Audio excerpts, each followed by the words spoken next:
Hey, friends out there, this is Thursday, December 15th, 2022, and it's just about exactly 10 minutes before 6 in the morning here in Northern California.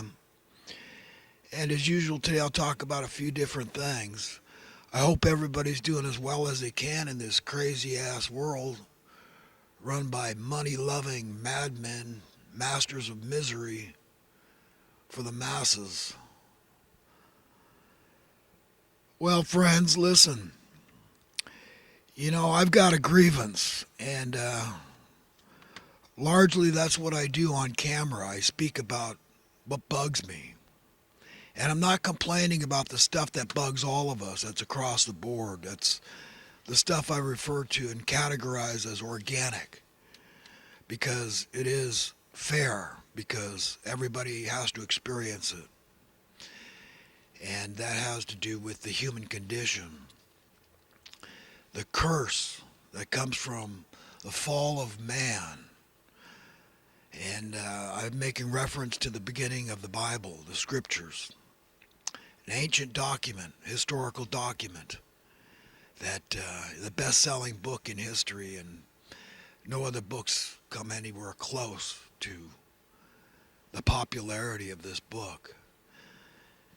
And I know Einstein said that what is popular may not always be right, and what is right may not always be popular, which is very true. But it's a generalization. And sometimes what is popular is right, and what is unpopular is wrong, that it should be more popular. And religion has a bad name, and I oppose the term religion for that reason, because it is associated with bad things. And that's why I point to the state. Okay, what is it about religion that people object to? What do they hate about it?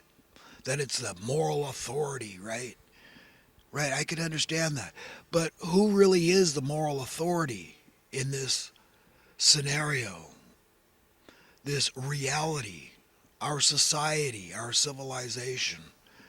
Is it not those who carry the guns that threaten by intimidation of violence toward just the other people, the civilians, the commoners, the masses, regular people, everyday people, right? It's the state. That's the ultimate authority, right? That's the religion. All the other religions are beholden to that religion. The master, ultimate religion, right, is that of the state. Because behind the state, they have all the law enforcement agencies at their disposal. That's what the state has, the government. Understand, the government. We got to dissect that term so that we can have a meeting of the minds, and I can try to be effective in conveying what I'm trying to get through to people. Okay, because the only legitimate government, for sure here in America, but all around the world, the only legitimate government is we the people. So people bandy this term democracy around, and in our minds, right, we have a basic understanding of what a democracy is. It's a majority rule. It's a mob rule, right?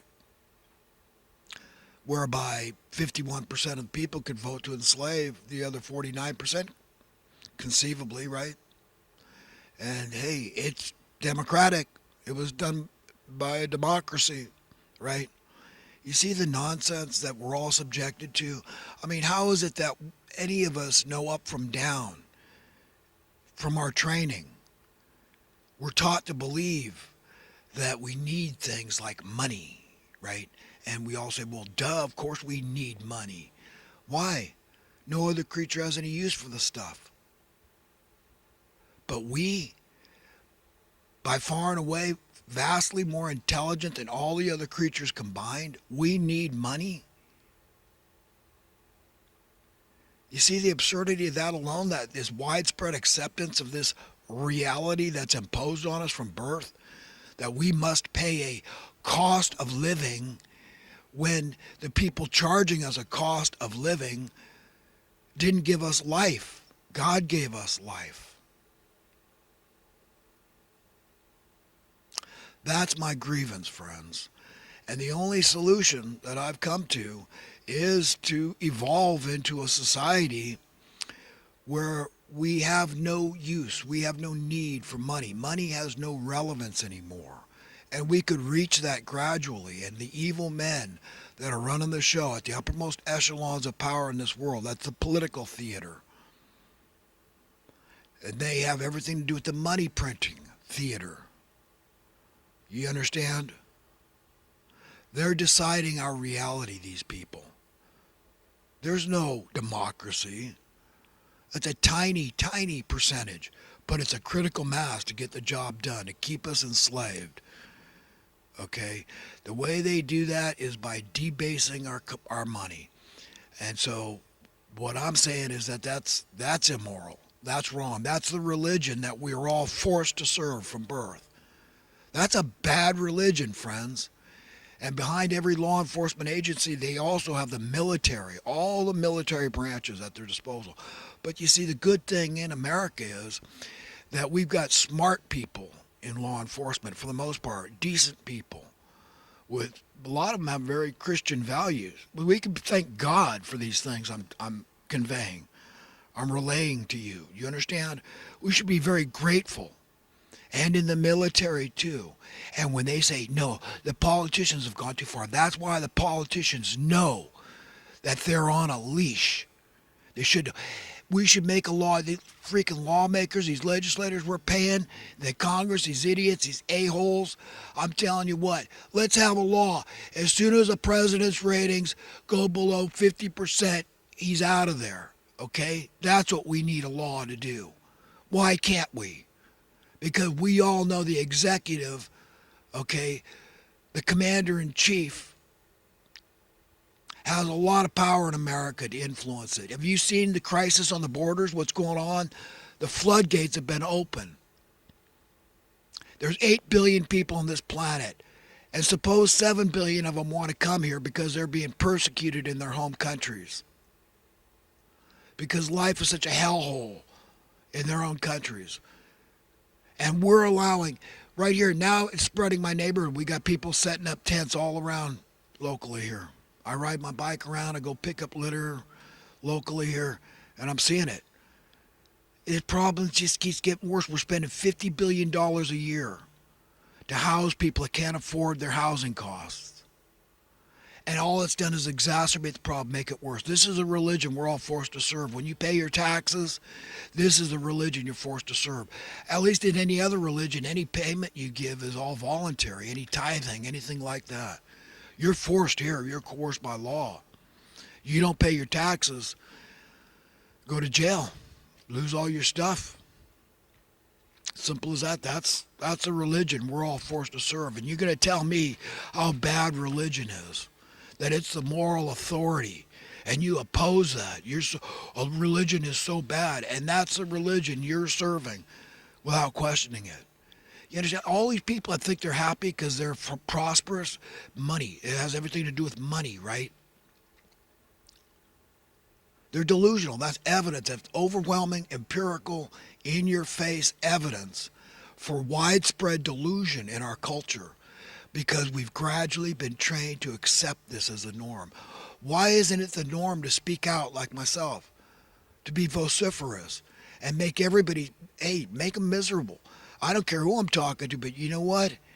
You better get real, or I'm telling you, it's not your life. Unless you created yourself, you don't own yourself. And unless we make please that one, we'll never find genuine happiness. You understand? That's why I say I'm not opinionated. They're delusional. You think you can enjoy your prosperity and live an extravagant life? Even a middle-class life, anything, any bourgeois lifestyle you have, while others, better men and women than you and I, are suffering needlessly and dying. Jesus Christ said that's him out there in the cold, suffering, sometimes dying out in the cold. And we spend about $100,000 a year to keep one criminal in jail for 1 year. Just recently here, I heard a story where some guy crashed into some building. I forget where it was. Maybe I think it might have been a police station. I don't know what it was. I can't remember. But the guy just wants to go back to jail. He had just gotten out. He wants to go back to jail. I mean, that's it. That's how hard they've made it. How burdensome. That's the cost of living. That's the price we got to pay. The fear, the wanton fear. It's a fear-driven society. You better pay that ever higher rent. You better pay that higher cost for food, because we're putting more demand on it. We're bringing in untold young, strong immigrants that are going to feel grateful to be here. Remember, those people aren't coming here to be homeless. Are they getting images of how we neglect our own native-born American sons and daughters? The wanton homelessness in America?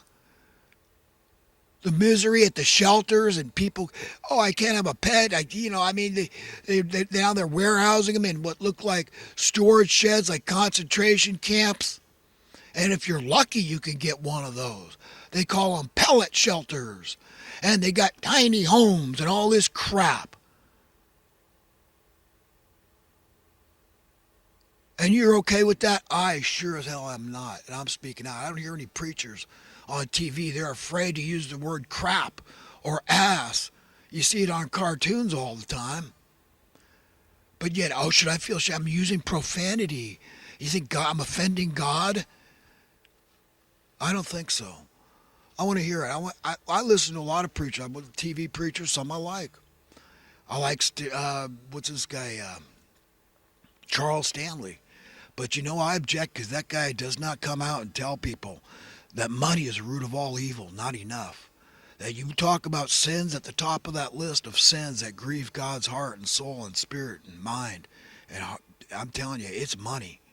It's clear. It's the root of not some of the evil, but all of it. The love of money. Do you understand? But he alludes to, you'd think every sin was of a sexual nature with this guy. Listen, I don't know, but he needs to slam, to denounce money. Because I'm telling you, friends, the only answer is to get rid of each and every form of money. And like I said, we could do that gradually. But do you think these evil a-holes that want to keep us enslaved to them want to allow that to happen? They don't want you to think that's possible. They want you to think inflation is the norm. To what end? You understand? It's like you get young people struggling, young couple, for example, paying this chunk of change to pay their rent. And they think, well, you know what, if I can get a little raise at work, if I get a little justice here, a little fairness, then maybe I can save some money. And I can put a down payment on a house, and we can qualify to get a mortgage where we got to pay for this house 2.5 times over because we can't afford to pay cash for it. At a huge disadvantage to others that can afford, just pay it. I'm making $50, $100, $200,000 a year. Other people that can afford that. And then their cost of living goes up 10, 20, 30% maybe. And so you're trying to run out of this pit filled with sand, and they just keep dumping. That's how they dump more on. They raise your cost of living, debase your money, de-worth your money, dilute your money. That's how it works. That's how the scam works. That's how they've normalized slavery. That's my grievance. It's not about organic suffering, things like disease and death, natural disasters. It's too hot, it's too cold. Just 1,000,001 things that are across the board that I don't complain about. You got to take that to God to understand what went wrong. It's not God's fault. God's not responsible for anything bad, but only to be praised forever.